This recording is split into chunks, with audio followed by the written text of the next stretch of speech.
Gold trusted gold buyers మీరు తాకట్టు పెట్టిన బంగారాన్ని విడిపించి ఈ రోజు ఉన్న మార్కెట్ ధరకు కొనబడును.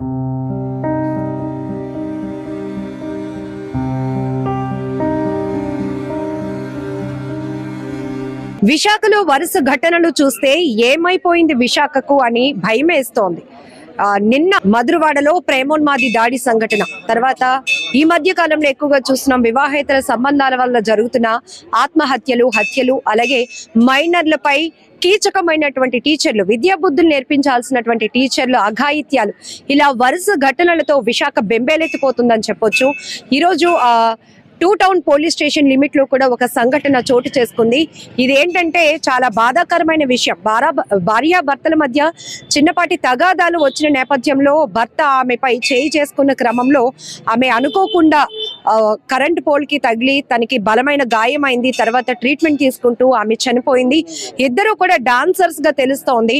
అయితే వీళ్ళిద్దరికి ఇద్దరు పిల్లలు కూడా ఉన్నారు. ఇప్పుడు ఉద్దేశపూర్వకంగా భార్యను చంపాలనే ఇక్కడ ఆ భర్తకి ఎలాంటి ఆలోచన లేదు. కేవలం అనుకోకుండా జరిగినటువంటి ప్రమాదంలో భార్య డాన్సర్ రమాదేవి ప్రాణాలు కోల్పోయింది. కాబట్టి ఇప్పుడు అతన్ని అయితే పోలీసులు అదుపులోనికి తీసుకున్నారు. బట్ ఇప్పుడు విశాఖలో ఉన్న డాన్సర్స్ అసోసియేషన్ అంతా కూడా కేజీహెచ్ మార్చురీ దగ్గరకు వచ్చి మీడియా ద్వారా పోలీసులకు న్యాయస్థానానికి ఒక విన్నపం చేయాలనుకుంటున్నారు. ఎందుకంటే భార్యాభర్తల మధ్య చిన్న చిన్న పొరపాట్లు, తగాదాలు అనేవి జనరల్ గానే జరుగుతుంటాయి. ఈ క్రమంలో జరిగినటువంటి తోపులాటలో జరిగిన ప్రమాదంలో ఆమె మృతి చెందింది. కాబట్టి ఇద్దరు పిల్లల్ని దృష్టిలో పెట్టుకొని ఆ తండ్రికి శిక్ష నుంచి తప్పించాలి అనేది ఇప్పుడు ఈ డాన్సర్స్ అసోసియేషన్ మొత్తం డాన్సర్స్ అంతా కూడా ముక్త కంఠంతో కోరుతున్నటువంటి పరిస్థితి.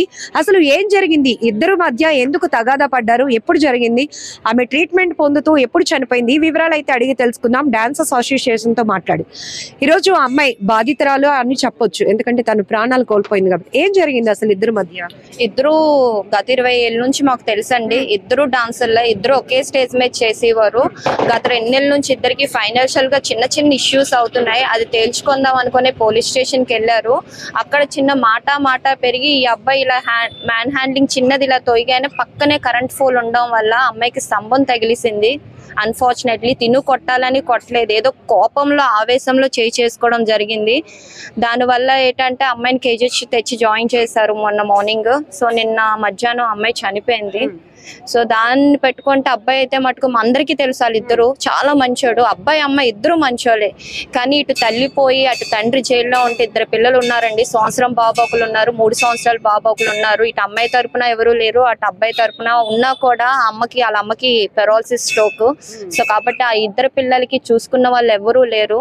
ఆ అబ్బాయి ఎన్ని రోజులు జైల్లో ఉన్నా చూసుకోవాల్సింది మా అసోసియేషన్ ఒకటే, ఆడవాళ్ళం ఒకలమే. సో దయించి చట్టం అనేది కొంచెం దయించి కనికరించి ఆ ఇద్దరు పిల్లల్ని ఆ తండ్రిని కొంచెం కలిపితే చాలా బాగుంటుందని మేము అందరం కోరుకుంటున్నాం. మీరెందుకు ఈ స్టాండ్ తీసుకున్నారు? జనరల్ గా అక్కడ ఆమె ప్రాణాలు కోల్పోయింది కాబట్టి మీరన్నట్టు చట్టం తన పని తను చేసుకుపోతుంది. సెక్షన్స్ ఏవైతే అప్లై చేయాలో ఆల్రెడీ పోలీసులు కస్టడీకి తీసుకున్నారు. బట్ ఎందుకు మీరు ఆ సెక్షన్ నుంచి తప్పించాలి అనే అప్పీల్ ఎందుకు చేస్తున్నారు? అంటే మేము ఎందుకు చేస్తున్నాం అంటే 20 సంవత్సరాల నుంచి మేము అందరం చూస్తున్నాం అని చెప్తున్నాం కదండి. అబ్బాయి ఎలాంటిదో అమ్మాయి ఎలాంటిదో కామన్ గా తెలుస్తుంటది. మాకు వాళ్ళిద్దరూ తెలుసు కాబట్టి అబ్బాయి చాలా మంచోడు. దానికి మేము అందరం ఒప్పుకుంటాం. మా అసోసియేషన్ లో 2000 మంది ఉన్నాం. అందరం మేము చెప్తాం అబ్బాయి అమ్మాయి ఇద్దరు మంచోళ్ళు. కోపంలో ఏదో జరిగింది తప్పించి అబ్బాయి చంపాలని దగ్గర ఒక 10 years అవుతుంది. లవ్ మ్యారేజ్ అండి. లవ్ మ్యారేజ్ అవుతుంది. ఇద్దరు పిల్లలు చాలా చక్కగా ఉండేవారు. ఇప్పుడు ఆ పిల్లలు ఇద్దరు కూడా రోడ్డున పడవలసి వస్తుంది. మేము కోరుకుండేది అయితే అదే, ఆ పిల్లలకి కొంచెం ఆ తండ్రి ప్రేమను కూడా ఇస్తారని చట్టాన్ని కోరుకున్న. ఎలాగా తల్లి ప్రేమ ఇంకా లోచుకోలేరు.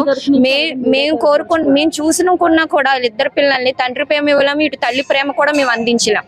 ఆ పిల్లలు ఇద్దరు అనాథలు కాకుండా ఆ తండ్రినైనా కొంచెం శిక్షాన్ని తగ్గించి ఆ పిల్లల చోటికి చూరిస్తారని మేమందరం కూడా అదే డిమాండ్ చేస్తున్నాం. అబ్బాయి పేరేంటి?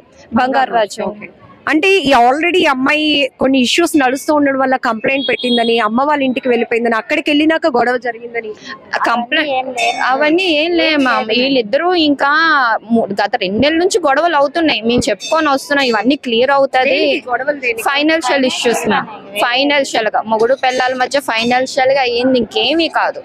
సో అది స్టేషన్ లోనే క్లియర్ చేసుకుందాం అని వెళ్ళారు. అక్కడే మాట మీద మాట పెరిగింది. సో ఇష్యూ కూడా అక్కడే జరిగింది.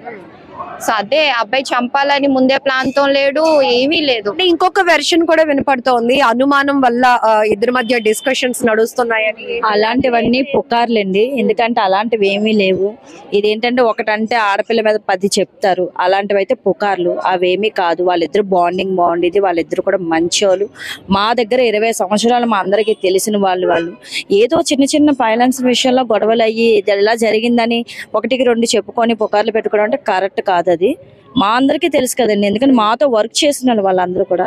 అలాంటివి ఏవి కాదు, అనుమానం గినుమానం అలాంటివి ఏమీ లేదు. అలా అయితే వాళ్ళు ఇన్ని సంవత్సరాలు కూడా కలిసి ఉండలేరు. ఫస్ట్ ఆఫ్ ఆల్ అయితే అలాంటివి ఏం లేవు, ఇవన్నీ పుకార్లు. ఏ ఈవెంట్ బ్యానర్ తో వర్క్ చేస్తున్నారు? అమ్మాయి యాంకర్ కమ్ డాన్సర్? ఓన్లీ డాన్సరే మేడం, యాంకర్ కాదు, డాన్సర్. డిమాండ్ చేస్తున్నారు? మా డిమాండ్ అంతా ఒకటే మేడం. డిమాండ్ కాదు, రిక్వెస్ట్ కింద వెళ్తుంది. రిక్వెస్ట్ అయినా డిమాండ్ అయినా ఏదైనా మేము ఒకటే అడుగుతాం మేడం. పిల్లలిద్దరూ తండ్రి లేకపోతే ఇంకెవరు లేనట్టే. మేమందరూ ఎంతైనా ఫైనాన్షియల్ గా సపోర్ట్ చేయగలం, కానీ తండ్రి ప్రేమ, తల్లి అది మేము ఇవ్వలేము. మేము కోరుకున్నది అది ఒకటే మేడం. మేము మొత్తంగా తీసేయండి మా తమ్ముడిని మాకు, అదే మా అబ్బాయిని మాకు ఇచ్చేయని మేము అడగం. కాకపోతే ఒక 1 year పడేది ఒక 6 months తగ్గించి ఎంత తొందరగా వీలైతే అంత తొందరగా పిల్లలకి తండ్రిని దగ్గర చేస్తారని మేము అడుగుతున్నాం. ఇంకేం లేదు మేడం, అంతే. ఇంకొకటి ఏంటి అంటే వాళ్ళిద్దరు కూడా అండర్స్టాండింగ్ లో ఇప్పటి వరకు కూడా ఇద్దరు ఒక బాండింగ్ తో హ్యాపీగానే ఉన్నారు. ఎక్కడ ఉంటున్నారు వీళ్ళు? మా ఆర్ఎంబి పైకి మేడం, మాధవధార. సో ఇది డాన్సర్స్ అసోసియేషన్ నుంచి వీళ్ళు న్యాయస్థానానికి, పోలీసులకు ఒక రిక్వెస్ట్ చేస్తున్నారు. భార్యాభర్తల మధ్య చిన్న చిన్న తగాదాలు అనేవి కామన్. ఇద్దరి మధ్య ఫైనాన్షియల్ ఇష్యూస్ నడుస్తున్నాయి, దానివల్ల కొంత గ్యాప్ మెయింటైన్ అవుతోంది. చిన్న చిన్న గొడవలు జరుగుతున్న క్రమంలోనే తను ఆ అమ్మాయిని తోయటంతో వెనకాతలు ఉన్నటువంటి కరెంటు పోల్ కి అమ్మాయి తగలటంతో బలమైన గాయమై ట్రీట్మెంట్ తీసుకుంటూ తను చనిపోయింది. ఇక్కడ ఉద్దేశపూర్వకంగా తనని చంపాలి అనేది బంగారాజు ఉద్దేశం కాదు. ఇద్దరు ఇష్టపడి ప్రేమ పెళ్లి చేసుకున్నారు, ఇద్దరు డాన్సర్సే. ఈవెంట్ లో మేము కూడా దాదాపు విశాఖ జిల్లా పరిధిలో 2000 మంది డాన్సర్స్ ఉన్నాం. మేమంతా ఎప్పటికప్పుడు వాళ్ళని అబ్జర్వ్ చేస్తూ ఉంటాం, చాలా హ్యాపీగా ఉంటారు. ఇద్దరు చాలా చిన్న పిల్లలు కాబట్టి ఇక్కడ తల్లిని కోల్పోయారు ఆ ఇద్దరు పిల్లలు. ఇప్పుడు తండ్రి కూడా చెయ్యలేని, అంటే ఉద్దేశపూర్వకంగా చేయలేనటువంటి తప్పుకి పెద్ద శిక్ష పడితే పిల్లలు కూడా అనాథలైపోతారు. కాబట్టి ఒకవేళ అక్కడ శిక్ష ఏదైనా అమలైనా దాని యొక్క ఇంటెన్సిటీ తగ్గించి, శిక్షాకాలం తగ్గించి పిల్లలకి ఒక తండ్రి ప్రేమను అందించాలనేదే మేము డాన్సర్స్ గా ముక్త కంఠంతో అందరం ఐక్యంగా కోరుతున్నాం. ఎందుకంటే ఇది కేవలం అప్పీల్ మాత్రమే అని చెప్తున్నారు.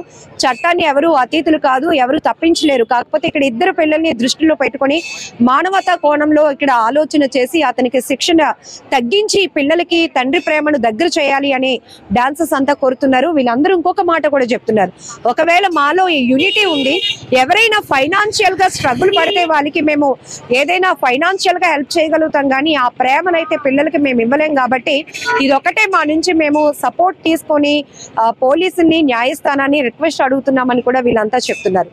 కెమెరా పర్సన్ శేఖర్ తో లక్ష్మి, ఐ డ్రీమ్ వైజాగ్.